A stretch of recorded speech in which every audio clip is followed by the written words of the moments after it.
ఎమ్మెల్యేలు, ఎమ్మెల్సీలు, కార్పొరేటర్లు వాళ్ళకు అండగా ఆ పార్టీ ఎంపీ అసదుద్దీన్ ఓవైసీ బలాదూరుగా ఛాలెంజ్ ఇస్తున్నారు కదా. ఓ కుహానా సెక్యులర్ రాజకీయ పార్టీలారా, ఈ రాష్ట్రంలో ఉన్నటువంటి అన్ని రాజకీయ పార్టీలు మీ నోర్లు ఎక్కడ పోయినాయి?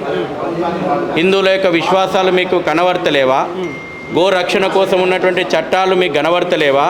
సుప్రీంకోర్టు రాజ్యాంగ తీర్పులను, రాష్ట్ర హైకోర్టు తీర్పులను అమలు చేయాలని ఈ ప్రభుత్వాన్ని మీరు ఎందుకు డిమాండ్ చేస్తలేరు? ఎందుకు డిమాండ్ చేస్తలేరంటే మీరు కూడా అప్పీజ్మెంట్ పాలిటిక్స్ లోపల భాగమైనారు. ప్రభుత్వమైనవి, ప్రతిపక్షాలు భాగమైనవి, అందుకే మీకు నోర్లు వస్తలేవు. ఇవన్నీ కూడా హిందువులు గమనిస్తూ ఉన్నారు. ఇవాళ సవాళ్ళు ఇస్తున్న వాళ్ళకి చెప్తున్న బిడ్డ, రాసి పెట్టుకోండి, ఒకరోజు అటో ఇటో అవుతుండొచ్చు, కానీ గో రక్తంతో తడిచినటువంటి దారుస్థలం ఎజెండా మీదకి బుల్డోజర్ వచ్చే రోజు మాత్రం ఖచ్చితంగా హిందువులు రోజు ఈ రాష్ట్రంలో తీసుకొస్తారు. కేంద్రంలో బీజేపీ అధికారంలో ఉంది అంటే ఎందుకు ఈ గోరక్షణ చట్టాన్ని ఎందుకు సీరియస్గా తీసుకోలేకపోతుంది? ఇది మంచి ప్రశ్న ఇచ్చిండ్రు. చాలామంది కూడా అడుగుతారు, కేంద్రంలో ఉన్నది బీజేపీ ప్రభుత్వమే కదా, నరేంద్ర మోడీ ప్రభుత్వమే కదా, పార్లమెంట్లో చట్టం చేయొచ్చు కదా అని. ఈ రోజున రాజ్యాంగ నిర్మాతలు ఈ బాధ్యతను రాష్ట్ర ప్రభుత్వాలకు వదిలేసిండ్రు. గతంలో పూర్తిగా రాష్ట్ర ప్రభుత్వాల బాధ్యత. రాష్ట్ర ప్రభుత్వాలు పశు వధ జరగకుండా పశు సంవర్ధన చేయాలి, గో హత్య జరగకుండా గో హత్య నిరోధక చట్టాలు రూపొందించాలి, స్ట్రిక్ట్గా ఇంప్లిమెంట్ చేయాలి. మీరు చూస్తుంటారు 2017 లోపల నరేంద్ర మోడీ ప్రభుత్వము ఒక నోటిఫికేషన్ తీసుకొచ్చింది.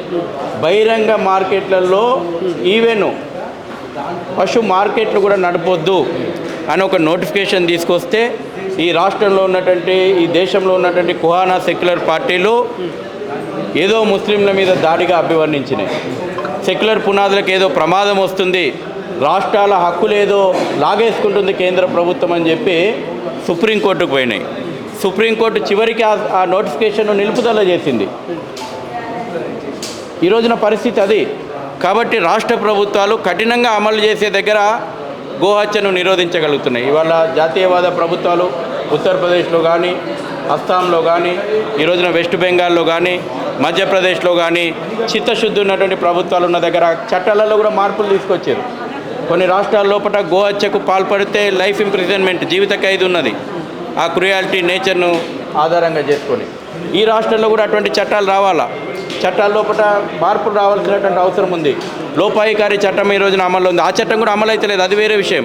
కానీ ఉన్న చట్టం కూడా స్టేషన్ బెయిల్ వచ్చేటట్టు, 1000 రూపాయలు ఫైన్ కడితే సరిపోతట్టు ఇటువంటి నామమాత్రపు చట్టం ఉంది. కఠినమైనటువంటి చట్టం కూడా రావాల్సిన అవసరం ఉంది. ఈ రాష్ట్ర ప్రభుత్వాల బాధ్యత ఎందుకు నిర్వహిస్తలేవు? ఇక్కడ ఓన్లీ ప్రెస్ మీట్లతోనే ఆగిపోతుంది. ప్రతిసారి ప్రెస్ మీట్ పెడతా ఉన్నారు, బక్రీదప్పుడు మళ్ళీ పెద్ద ఎత్తున నడుస్తూనే ఉన్నాయి, గోల్డ్ తరలిస్తూనే ఉన్నారు, వాటిని బలిస్తూనే ఉన్న పరిస్థితి. మరి ఇంకా మీ కార్యాచరణ ఉండబోతుందా హిందూ సంఘాల నుంచి? మీడియాకు నా విజ్ఞప్తి, మిత్రుడు మంచి ప్రశ్న వేసిండు, ప్రెస్ మీట్లతోటే సరిపుచ్చుకుంటున్నారా? ప్రెస్ ఎజెండాగా తీసుకోండి. ప్రెస్కు విజ్ఞప్తి చేస్తూ ఉన్నా, మీ కార్యాలయాలలో కూడా గోవు పూజతోటే స్టార్ట్ అవుతాయి, మీ పెళ్ళిళ్ళు, మీ శుభకార్యాల్లో కూడా గో పూజతోటే స్టార్ట్ అవుతాయి. హిందూ ధార్మిక కార్యక్రమాల పేరు మీద అనేక ఛానళ్ళు ఉన్నాయి ఈ రాష్ట్రం లోపల. ఇవాళ ప్రెస్ ఎజెండాగా మార్చుకోండి. రాష్ట్ర ప్రభుత్వాల నిర్లక్ష్య వైఖరిని, రజాకార్ ఎజెండా యొక్క చట్ట వ్యతిరేక కార్యక్రమాలను చూపెట్టుండి. ఈ ప్రభుత్వాలు కరెక్ట్గా పనిచేస్తే, ఈ ప్రభుత్వాలు చట్టాలను అమలు చేస్తే, ఈ ప్రభుత్వాలు రాజ్యాంగపరమైనటువంటి విధులను నిర్వహిస్తే మేము ఎందుకు రోడ్ల మీదకి రావాలా? మేము ఎందుకు ప్రెస్ మీట్లు పెట్టాలా? ఇది మా పని కాదు, ఇది ప్రభుత్వాల పని.